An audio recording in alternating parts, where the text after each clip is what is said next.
Hello, folks, and welcome to, what is this, 4th, 5th, 6th? I don't even know how many days in a row we've been doing this for now. But the now traditional evening coffee with Kev, Kev? Can't say my own name. Coffee with Kev, where we're, hopefully you know the drill by now, but if you are new, the rough idea is I give you a quick recap on what today's disaster is, and then we get into a Q&A.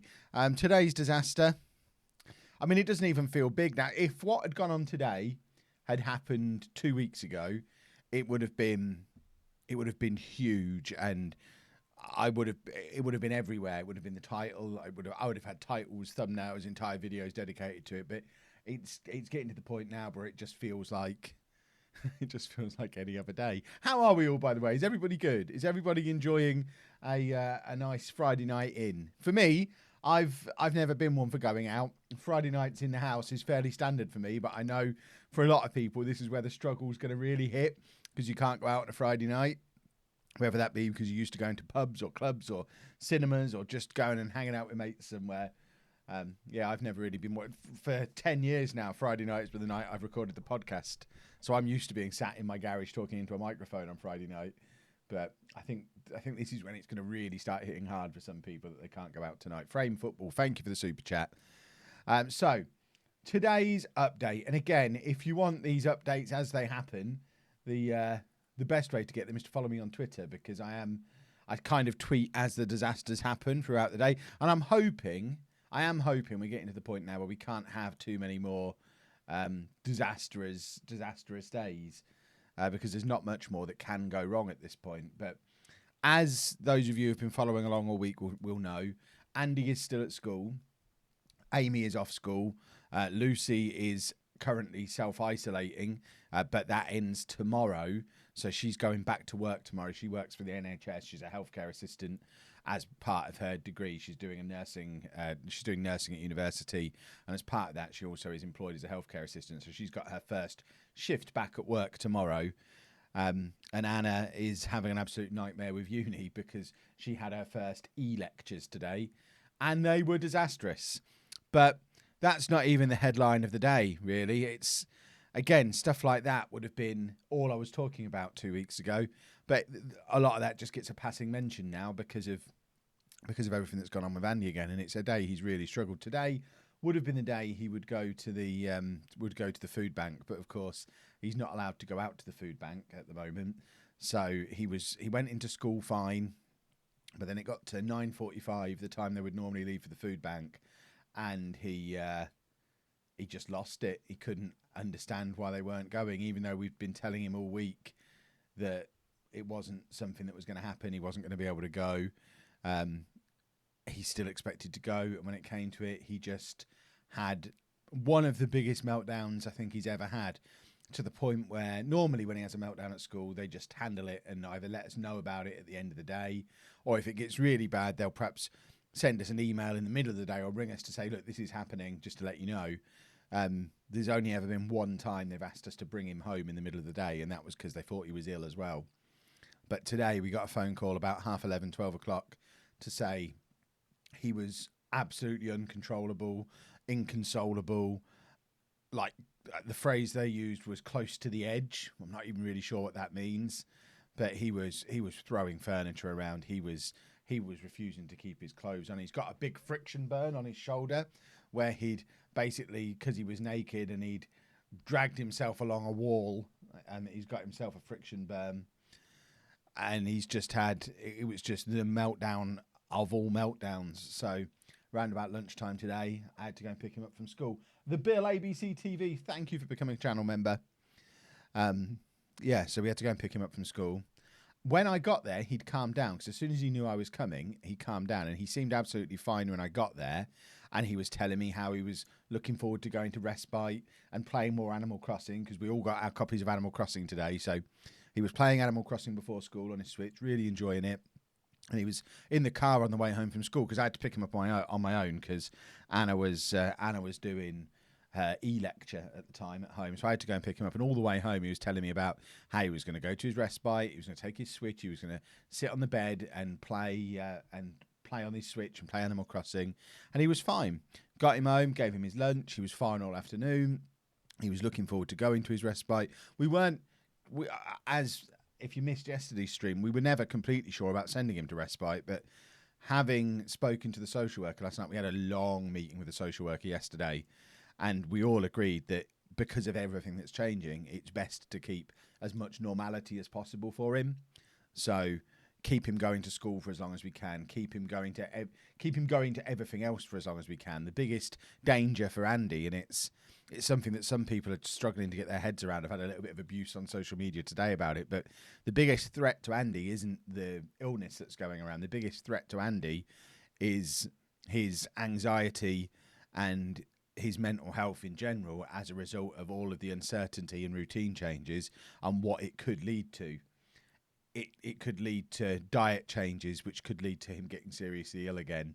It could lead to self-harm, which could lead to him getting seriously hurt. He is covered in cuts and bruises from the meltdowns he's had at school over the last week. He's got a cut on his arm. He's got a bruise on one shoulder, the friction burn on another shoulder. And it's not that anyone's hurting him, but he is throwing himself around, throwing himself into things, throwing stuff at people, having to be restrained, and he is hurting himself. So we all agreed the best thing for him to do is to go to as much of his normal stuff as we possibly can. Obviously, while he's at school, he can't go out and do stuff, but he can at least be at school. And although it will be a difficult transition period because everything's different at school, if we persevere with it, over the course of the next couple of weeks, new routines at school will emerge and he'll settle back down again because he's considered a vulnerable child. He's got an EHCP, he's got a social worker, he's at special school. His school is staying open. He will be able to continue to go to school, and we are planning on sending him. As long as he doesn't get ill, he's going to be going to school because it's just the best thing for him. And as part of that, we all agreed, after speaking to the social worker, that it was a good idea for him to go to his respite as well. So we left for respite as planned. It's a good hour's drive away, so we drove over there, got there, all his bags and everything. He was still really excited, telling us about all the stuff he was going to do, telling us about his Animal Crossing game. We rang the doorbell. They opened the door to the respite place and looked really confused and said, "Oh, Andy, we weren't expecting to see you today." And we were like, "What? What? Why not? This is the day he's supposed to be coming." And they said, He's not here today. He really is. Maybe, do you want to check?" So they checked the thing. They got the folder out. And they said, "No, he's due to come on Monday." And I had a look in the folder and said, "No, that says he leaves on Monday. Look, just here. It says he's here on Friday. He's here for the next 3 days. I can see it there in your folder." "Oh, we're not ready for him. We're not staffed enough to have him. We've got so and so and so and so in. I don't think we can have him." They went off to talk to the manager, and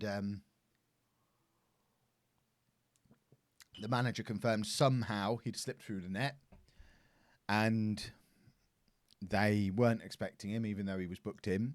And bearing in mind, they booked the dates, not us. I'm not having a go because I know it's really extraordinary circumstances at the moment, and they're on a skeleton staff. There's people off sick. Mistakes are going to be made. It is just one of those things, but it's the worst timing it could possibly be. Because bottom line is, they didn't have the staff. He couldn't stay. We had to bring him home again.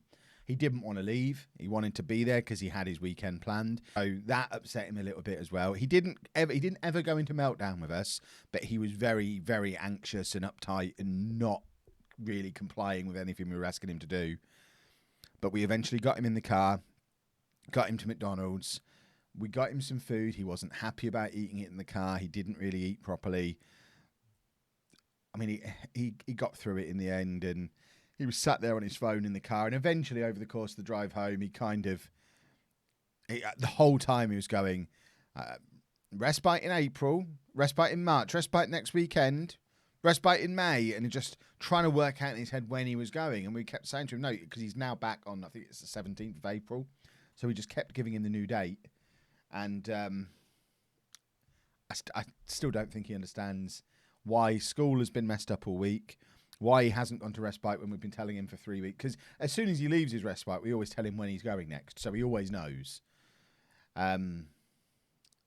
So he knew he was going. He's been preparing for it for weeks. He was excited about going. And he hasn't been able to. And he he has settled down now. He knows he's at home for the weekend. He knows we can't go out anywhere because he went through the full list of places he wanted to go to instead. Because, again, in his mind, if he's missed out on something, normally when he misses out on something, we try and replace it with something else, almost like a distraction. But we can't. We just can't. There's nothing that he would want to do that we can take him out and do.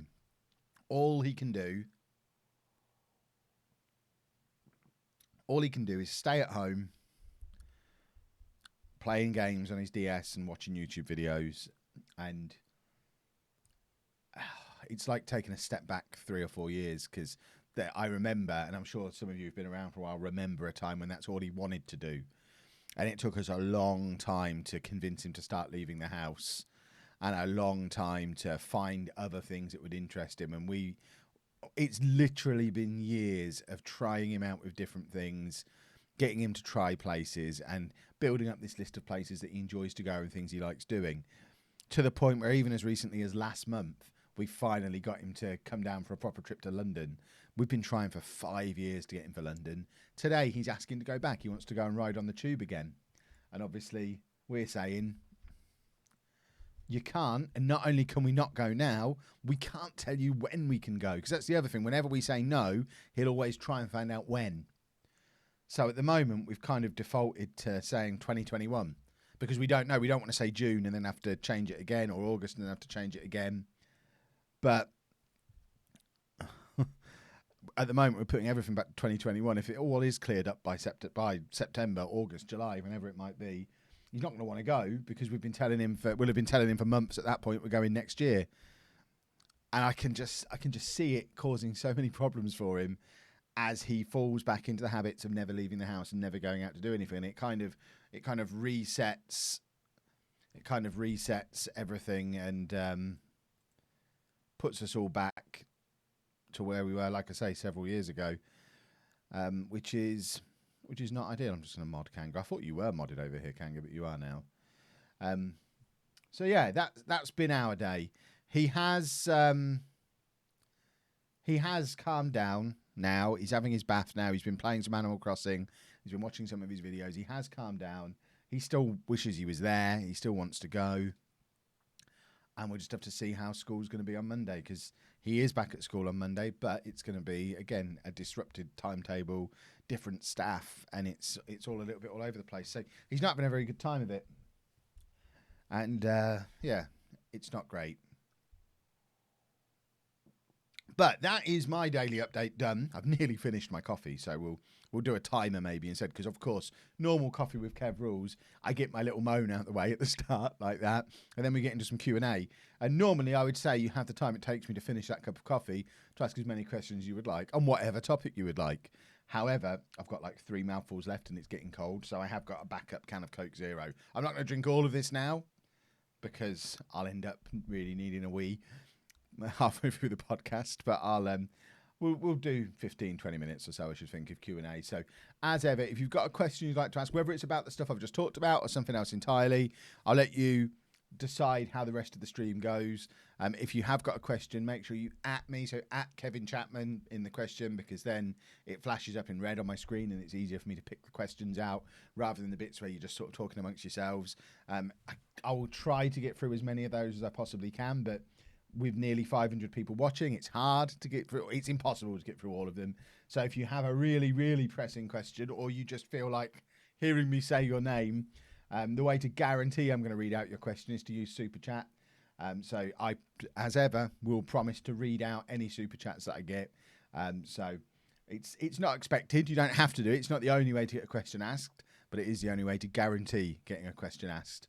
But I'm going to jump in to start doing some of these questions. Reese Huckabee's just kicking things off with a big £10 super chat. No question attached to it either. Have you got a question, Reese, or are you just being a wonderful human being? Feels like you're just being a wonderful human being. Thank you, because that kind of stuff in these times of uncertainty for Kev in the group that the government are ignoring at the moment, because I'm self-employed and renting, so I have no salary for them to protect and no mortgage to take holidays from.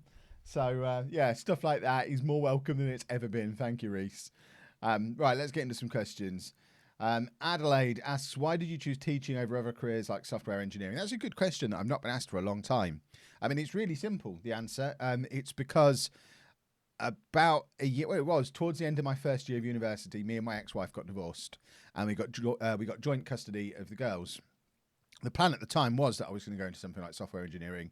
That was my dream, was to go and work as a programmer for Sports Interactive and make Football Manager. That's what I was thinking. That was the long-term goal at the time. But as soon as I got joint custody of the girls, I started planning my career aspirations over making sure that I could always maintain joint custody, and having a conventional job where I only get 4 to 6 weeks holiday a year didn't really work with that whole getting joint custody thing. So I kind of pondered it for a little while, and then it came to me that if I was a teacher, I would have the same holidays they have. So they could still be with me for half the time during the summer holidays. Or in actual fact, it worked out they were with me for most of the holidays because their mum's not a teacher.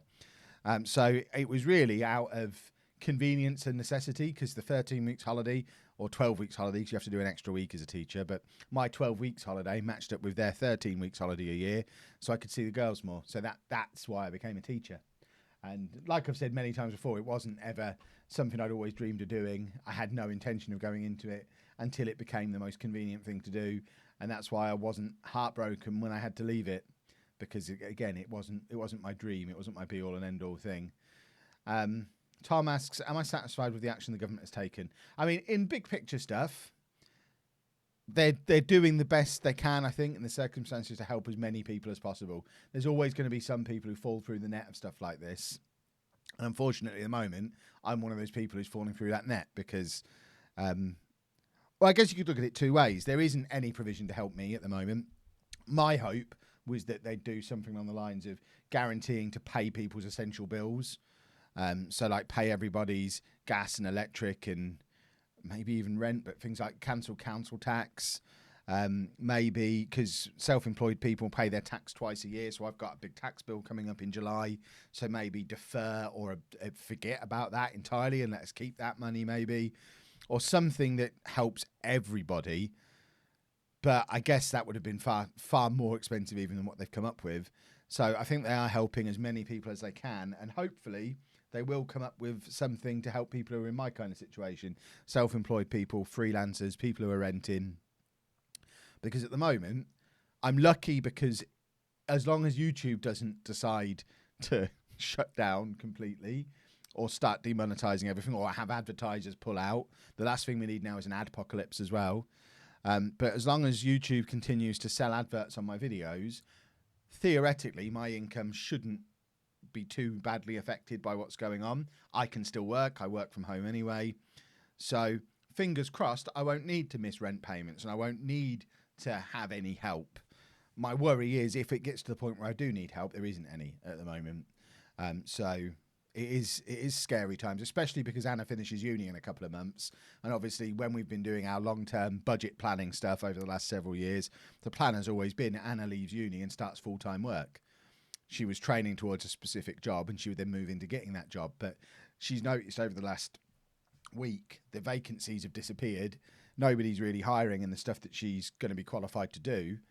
So either she'll have to just pick up more shifts at the co-op or get a similarly reasonably low paid job, or not, or carry on as she is and us be in a bit of a pickle. Because if it's still going on in September, October time and Anna's not working full time yet, at that point we run out of money to be able to pay the rent, even with my income. So unless my income's gone up a lot by then, there is worry in the future. But hopefully that's 6 or 7 months away. So hopefully either it will all have gone away by then and we'll be fine, or over the course of that 6 months, the government would have had the time to figure something out to help people like me. One of those two is what I'm hoping. Any advice? So Team Black Plague says, any advice for an aspiring YouTuber? My best advice is just make videos you enjoy making and try and make them as well as you can and stick at it. It takes a long time to find success on YouTube, and the people who succeed are the ones who don't give up. So that's my biggest advice. Amy says, is there anything I can do to help? I'm not sure which part of my woe is me story you're referring to. The best thing anybody can do to help the family in general at this stage is just keep watching our videos. Don't skip the adverts. Watch our videos and share them around to people and help us grow the channel, because obviously if we can spend the next 6 months growing the channel and increasing the income I earn, Anna not earning income is less of an issue. Ben asks, am I planning on streaming Animal Crossing again? Yeah, at some point probably. I can see we've got another super chat in from Dylan Waters. Thank you very much for the super chat. That's very kind. Again, no question attached. Super chat people, take advantage of being able to ask a question. I feel bad with you just giving money without getting anything in return. Let's skip through to get some more questions. I've fallen a little bit behind on this chat. What songs can I play on the guitar? I can't play the guitar. When was the first time I saw Anna? 2012? Do I think there'll be an increase in people with depression? I think that's inevitable. I think anxiety and depression, I'm seeing signs of it. Anna is really struggling with anxiety at the moment because of everything to do with her course. She is with her course and with job hunting and with the stress about Andy. Anna's having a hard time.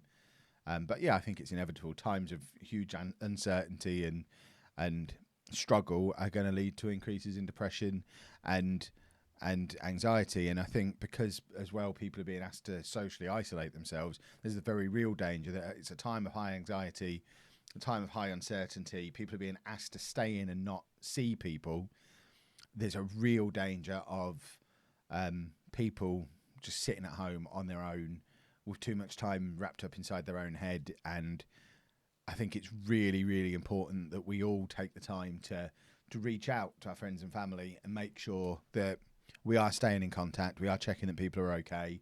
Even if we can't go and see them in person, send them a text, say hi on Facebook, give them a ring, whatever it might be, and just make sure that you are staying in touch with people, because we're all struggling at the moment. Every single there is not a person in the world who's not afraid of what's going on, who's not struggling at the moment, who's not got something to worry about.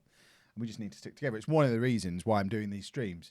These are mainly designed to help protect my own mental health, because I can come on here every day, get off my chest whatever's been worrying me about that day, have you lot say, Kev, it's all right, don't worry, and then have the chance to pay that back to you by trying to ease some of your worries with some of the things you're worried about. So it's kind of like a big group therapy session for us all every evening, and that's why I'm doing them, and they're helping me, and I hope they're helping you.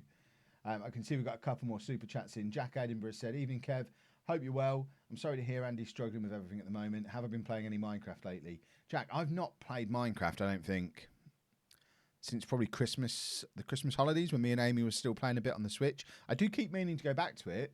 It's just Civilization kind of got its claws into me just after Christmas and hasn't let go yet. And I'm very obsessive with my games. I get deep into 1 or 2 games at a time and kind of forget everything else exists. But Minecraft's due back round at some point. It's one of those games that I do go back to every 6 to 9 months. And it'll hit me again on the rotation soon. And then I'll be all in on Minecraft again for months at a time, probably. Reese Huckabee, Reese, that's 2 super chats, you silly goose. I'm a Sainsbury's delivery driver and want to help people like you. Reese, if you're a Sainsbury's delivery driver, the absolute opposite should be happening, because you're one of the proper heroes. You know, you're out there still at work while everyone else is tucked up at home.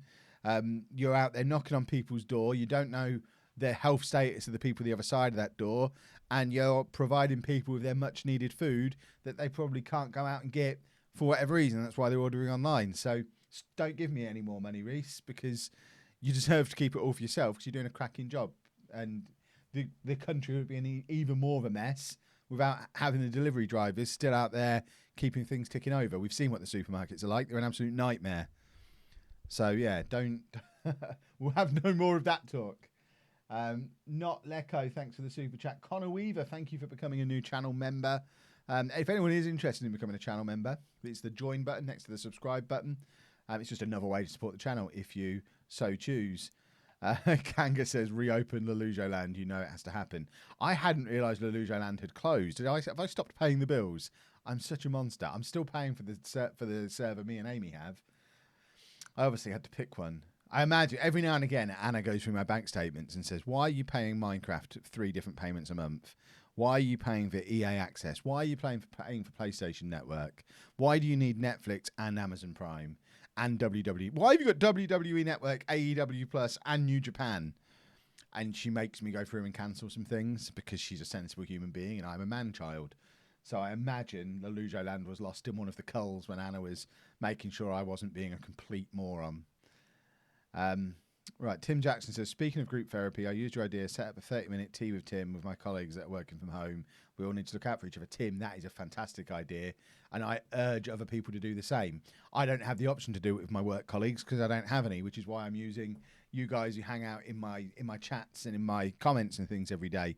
But I think doing anything like this to use Google use Google Hangouts, use FaceTime, use Skype, use just phone calls, just have scheduled in things just to catch up with everybody. If you're a manager of a team who are working from home, have a daily conference call with your team, even if you don't need to, just so these people have got people to talk to, and make it so that it doesn't have to be about business. Just check everyone's okay.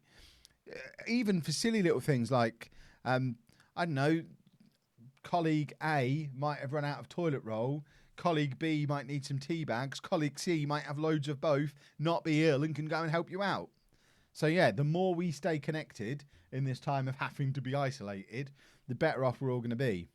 I think I mentioned on yesterday's stream, didn't I, how our neighbour just dropped round some waffles for Andy because they heard me talking about it on the radio. It seems mad that we live in a world where I've lived next door to those people for 10 years and we've barely spoken other than like hellos and Merry Christmas and that kind of thing. And it took them hearing me on the radio to realise they could help us out because we hadn't asked, they hadn't offered, we didn't really talk. It's not the way modern society often works, but I think we all kind of have to take a step back and be more like our parents and actually be contributing members of society and have conversations with each other. And we can use technology to do that. We can do it on Twitter, we can do it on YouTube, we can do it on Facebook, we can do it wherever works for you and your crew. Just find a way to keep in touch with everybody and make sure the worst thing that can happen while all this is going on and everyone's self-isolating is to have somebody who sat there at home not talking to anybody ever, no one cares about them, because imagine, we all know how bad it feels. Imagine how much worse it would be thinking nobody cares, and that would be rubbish. Lewis Wilson, thank you for the super chat. Hello from Lewis and Lottie again. Hello to Lewis and Lottie again. Very kind of you to jump in with a super chat once again. Lucy says, I feel for Andy. Hope he's okay now. How am I finding presumably Animal Crossing? I'm really enjoying Animal Crossing. I've played a little bit more offline after I streamed it this afternoon. Me and Dom still don't get on. But I'm about as far as I think I can get on day one. I'm kind of just waiting for it to tick over into day two now. I'm ready. My house is being built. My museum is ready to go up. I've picked every weed on the island, caught every fish, grabbed every apple. I am ready and raring to go. And more excitingly, Anna has oranges. Andy, I think, has peaches. I've not found out what Amy's got yet because Amy's at her mum's house, but I'm hoping Amy's got pears and we can make the most delicious fruit salad Animal Crossing has ever seen from tomorrow. Does Andy use a room diffuser or anything like that? What's a room diffuser? Is that like the steam things that make stuff smell? Is that what that is? We have one of those that we use, not in Andy's room because he'd knock it over, but we have one that we use like on the landing to just help freshen up the whole area, if that's what that means. Otherwise, I'm not sure. Splash Elmer, thank you very much for the super chat. Very kind of you. Brad stolen $3,000. I hope you aren't, Brad. Schools are closed. How do you think Andy will react going back? Well, Andy's school hasn't closed because he's at a special school, a special needs school, and he comes under the vulnerable child criteria. He's got an EHCP. He's got a social worker. So Andy can continue to go to school until he becomes ill, or unless he becomes ill. So he'll be going to school on Monday as normal. What it does mean is we can't have the news on around him anymore because the news is all schools closed, and he saw it a little bit yesterday. I was like, oh, fantastic, school's closed. But we're like, no, yours isn't closed. Change the channel. So he's going to school as normal on Monday, and it's the best thing for him, keeping the routine. Because, like you say, let's say he was off school now all the way through until September, he wouldn't go back in September. It would be a total battle and a total nightmare because he'd be used to not going. Right, High Fly By says, I don't think you'll remember, but I was a boy who was in Disneyland at the same time as you. If it helps, my name's Harry Harris. Are you the one who saw us in the pool at the hotel? Or are you somebody else? So if you're the one in the pool at the hotel, I remember. If you're not, you'll have to remind me. Kev, are you getting Disney Plus? I am getting Disney Plus. I pre-ordered it the moment it was announced in this country. Should I get a Nintendo Switch? Are they worth it? I genuinely think, and bearing in mind I've been a gamer since the mid to late 80s, all the way back to the Spectrum, the NES, I genuinely believe the Nintendo Switch is the best games console that's ever been created. The fact that it's just as good docked to a TV as it is portable. It's the perfect blend of a handheld and a home console. It plays, for me, all of the kinds of games I want to play. I guess if you're really super into fast-paced, high FPS, first-person shooter type things, then maybe it's not for you. But for me, I don't play that kind of game. For me, it's a game that plays Football Manager and Diablo and Civilization and Animal Crossing and all the other Nintendo stuff, Mario Kart, the Zelda games, Mario. It's got Skyrim on it.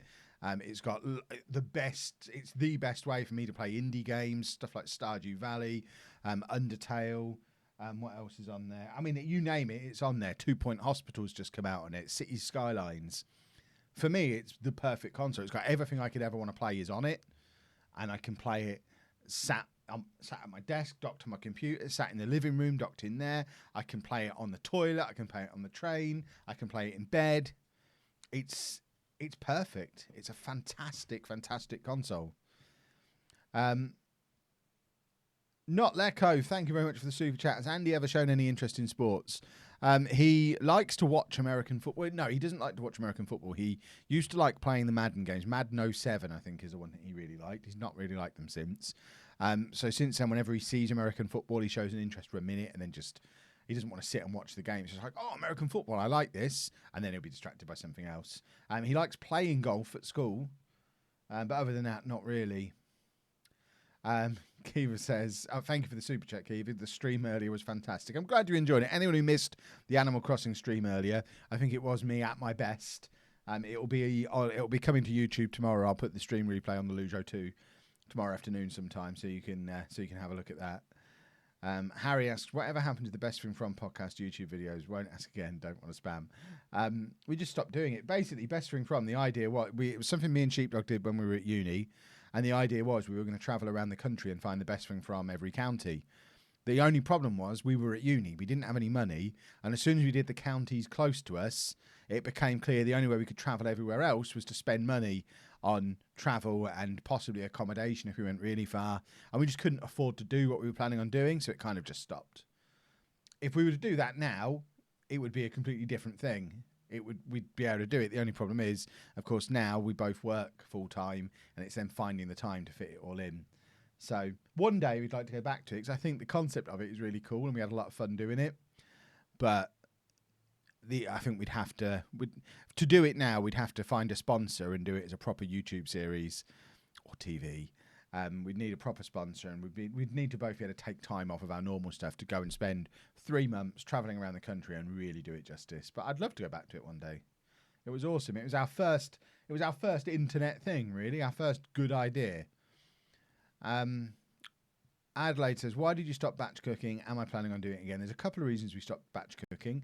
Reason number one is most of the stuff that we batch cook, Anna doesn't like or now can't eat because of her food allergies. So it was a lot of curries and chili and stuff that Anna doesn't really like. She doesn't like spicy food, or a lot of stuff like pies or lasagna and stuff that's got flour in that she can't eat. So and I didn't want to have her weird versions of them. I didn't want to miss out on the spicy stuff. So it got to the point where for us to carry on doing it, I'd have to do whole 2 separate lots, my batch cooking and Anna's batch cooking, and it was just going to be a nightmare. And also, our freezer broke, and it took us a little while to get a new one, so we were just using the little freezer under the fridge for a little while, and that had Andy's food in. And then when we got the new freezer, we didn't really start filling it up again. And to be honest, now the new freezer as well is full of Andy's food that we've been accumulating over the last week, so we'd have nowhere to put it now anyway. One day I'd like to do it again. I enjoy doing it, but yeah, it doesn't really work with Anna's food allergies. Tom Davies, thank you for the super chat. How do I survive months in the house with my fam? Use the internet. Hopefully you've got your own room that you can escape to. Play video games, use the internet, watch TV, catch up on your reading and your box sets, maybe start a new hobby, find reasons to go and do your own thing, and you'll be fine. I mean, I've been preparing for self-isolation all my life. I'm very happy spending all day, every day out here in my garage on my own doing my thing. So you just got to find what your thing is, and hopefully you can find a thing that you can enjoy doing in your house. Right, let's have a little look. Yeah, I saw that SI have just gone on a massive recruitment drive, and I was looking through that list thinking some of this I'm actually qualified to do. It is still kind of my dream job. But the only thing is every single one of them was listed as being in Stratford. So once working from home is over, we'd have to move. And we kind of have to move for Anna's job before hope. The dream scenario is Anna finds a job in London, we move down there, and then I find a way to weasel myself into Sports Interactive, and we both end up working in London. But that's probably a plan that's not going to work for like 2 years now with all this stuff going on. Should I study even though my exams are off? That is a really good question, and one that I struggle to give a good answer to at the moment because I don't know what the alternatives that are being put in place are. I would say there's an argument for continuing at least a maintenance level of study just for your own mental health, just to keep your routine in place. What I was recommending earlier in the week to students was if you're now stuck at home, I would try as much as possible to follow your current school timetable. So if the shape of your Friday is maths, then science, then French, then PE, structure your day around doing some maths, then science, then English, then PE, because it's some normality, it's some structure, it's some routine, it's a reason to get up in the morning, it's something to do, it's going to get you a little bit of physical exercise, it's going to keep your mind sharp so it doesn't just turn to mush. So I think there's definitely an argument for doing that. You don't necessarily need to be on intense exam preparation because you're not having any exams. But that being said, depending on which exams you were studying for, if you're planning on starting sixth form or college or university in September, then certainly the subjects that you're going to be doing there, I would make sure you know as well as you would if you'd have done an exam, because a lot of those next levels of these subjects do start with some assumed knowledge. So like if you are planning on doing A-level maths in September, make sure you know enough to have passed GCSE maths to a high level.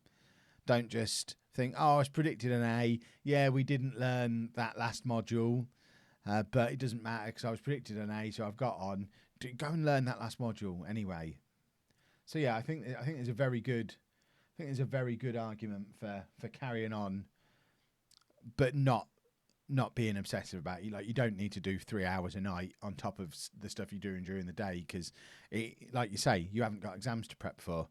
But I think the worst thing a student could do, because sometimes as a teacher, I used to see this when year 12s would come back after like 5 months off, and they'd just got out of the habit of studying. So the last thing you want to do is spend the next 6 or 7 months not studying and then start your A-levels, because that would be such a culture shock. So keep yourself used to it. Maybe start prepping for next year's subjects rather than finishing off this year's ones. Lisa Aidley, thank you for the super chat. You ask, how do you become a member? If you go next to the subscribe button, there's a button that says join. If you click on the join button, it tells you there how to become a channel member. Kiva asks, how do you grow a YouTube channel? I wish there was a simple answer to that. The honest answer is you need some talent, you need a lot of hard work, and you need a lot of luck. So what I mean by that is you have to, and the talent thing, I don't necessarily mean the first time you turn on a camera you have to be really, really good. But what I do mean is you have to be able to engage people on some level, and it has to be something you get better at over time. So you need to have that something that makes people want to watch you. But that's probably the least important of the three things I mentioned. The most important, without question, is the willingness to work hard. You have to be willing to plug away at it every day for years, potentially, without really seeing any growth or any return. I mean, I released daily videos for probably getting on for 2 years before I really started to think, yeah, this could be a thing for me. This is going places. This could be a big thing. And that was daily videos. So I was probably at least 500 or 600 videos deep on YouTube before I started to see things take off. So you have to be willing to work hard for little to no reward. But the other thing you need a decent helping of is some luck, because you need the right video to hit at the right time and hit the algorithm in the right way to grow the channel. Because it is possible to make the best videos in the world, but unless you can find a way to burst out of your existing audience and bring in new viewers, and that's not something you can force. It's something that kind of happens organically. It comes hand in hand with good content. If you're making good content, eventually one of those videos will pop, and that will grow your channel. And for me, on the Football Manager stuff, it was the first episode of Non-League to Legend one year. It just popped. My Football Manager mobile videos every year pop. Every year, people love them. Or they get a lot of views anyway. I don't know that people love them. I'm not particularly proud of those videos, but they get views. On this channel, it was obviously some of the videos with Andy just popped. But I think the fact that we've got a couple of Andy's videos that have had millions of views, I don't think that in itself would have grown the channel if it wasn't for the fact we had a solid body of work on the channel as well for people to go and watch more of. Because I don't think many people subscribe to a channel after one video. I think you might see a viral video and then you perhaps watch 2 or 3 more videos by that creator before you decide if you want to subscribe. So you need good quality content there as well. Right, let's pick out some more questions. We're probably going to do maybe another 5 or 10 minutes because I do need to get ready for the podcast, which we usually start recording about 9:15. So I need to be able to give my voice a little bit of a rest before we start that, because I get a little bit croaky when I've been talking all day like this. Dylan Waters, thanks for the super chat. Missed the stream, new to Animal Crossing, best tips. I don't really have any big Animal Crossing tips at the moment. I'm pretty new to it as a franchise myself. From what I can gather, the best thing you can do is make sure that you just check in the game every day. You go in, set aside 10, 15 minutes to just go in and do the bits that you need to do. Check on the computer thing, go and talk to everybody, have a look around to see if there's any fish you can catch or stuff that's not normally there or anything going on. It's not the kind of game you spend a huge amount of time in one go playing, I don't think. But mate, if you talk to everybody, then they help you out. Like I got a load of wasp stings earlier and talked to one of my fellow islanders and they said, yeah, this is how you get rid of wasp stings. So I think talking to everyone else who's there is a big thing. Abby Samuels, thanks for the super chat. Been out of college for a year, advise going back. Now's probably not the time. I would definitely advise going back, but everything's so all over the place at the moment. If you can, I'd probably contemplate waiting another year, maybe, or at least giving it a few months to see how things pan out. Because I don't think going back while people are still doing e-lectures and things like that is the best plan if you can avoid it. Right, we'll do 3 more questions, I think.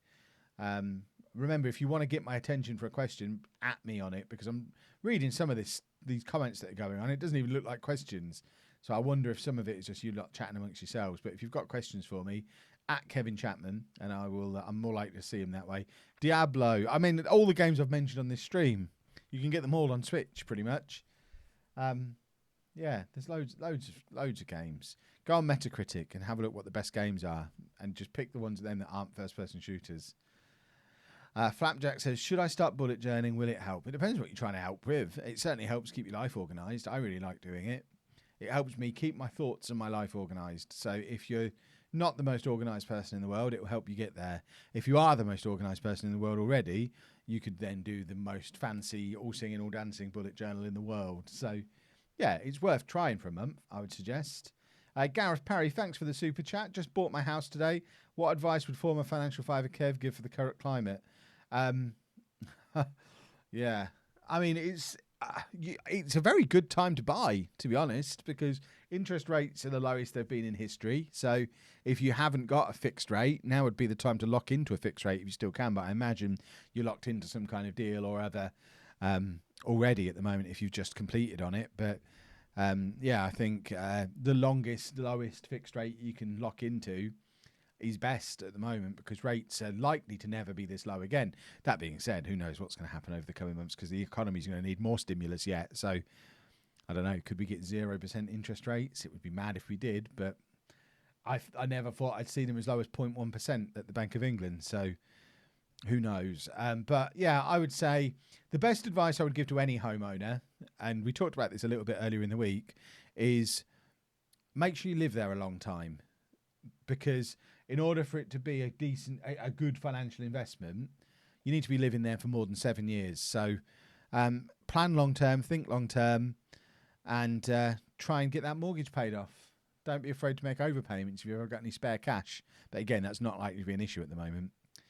So yeah, just congratulations on getting your house. Lock into a low interest rate.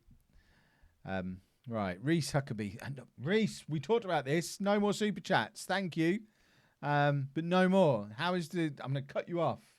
How's the diet going? The diet has been abandoned at the moment, Reese. And I don't imagine it coming back anytime soon. My brain can only handle so many things at once. And at the moment, I just don't have the emotional capacity for dieting. It takes too much discipline and concentration and thought that I'm expending that in other places at the moment that are more important. So, as is always the way, it's the reason I'm fat to begin with. Whenever anything real lifey happens, my own health kind of gets unprioritized. So we can't go to the gym at the moment, so I'm not exercising as much. We are doing a little bit of walking, more walking than normal, but I'm not exercising. I was doing a quite intense weight training workout 4 times a week and swimming once a week since Christmas, and that's just stopped in the last week and a half. My diet's been all over the place. I'm not tracking anything. I'm supposedly doing calorie counting this month, but I've not been tracking it for 2 weeks probably now, because there's other stuff on my mind. And I think, again, I'm always very careful to try and protect my own sanity as much as possible, because it's so important that I can be bubbly and excitable and happy on videos, because my income is based on me making entertaining gaming videos. So I can't afford to have a down day where I don't want to work. Told you I've been talking too long. Oh, see, I've worked too hard today, and I've got to do a 2-hour podcast yet. So it's not a good idea for my voice. I need to rest my voice over the weekend. What was I saying? Yeah, I can't at the moment. I just can't. I need to focus my energies elsewhere. The plan, I still obviously want to lose the weight, but I'll worry about it. I'll worry about it after all this has blown over, because I feel like the stuff we talked about at the start of the stream is just going to be the tip of the iceberg with some of the worries and problems that we have. And I think this is the thing that is difficult to wrap your head around if you're not living it. But even when life goes back to normal for everybody else, whether that's in 2 weeks' time, 2 months' time, 2 years' time, they'll reach a point where life goes back to normal for everybody.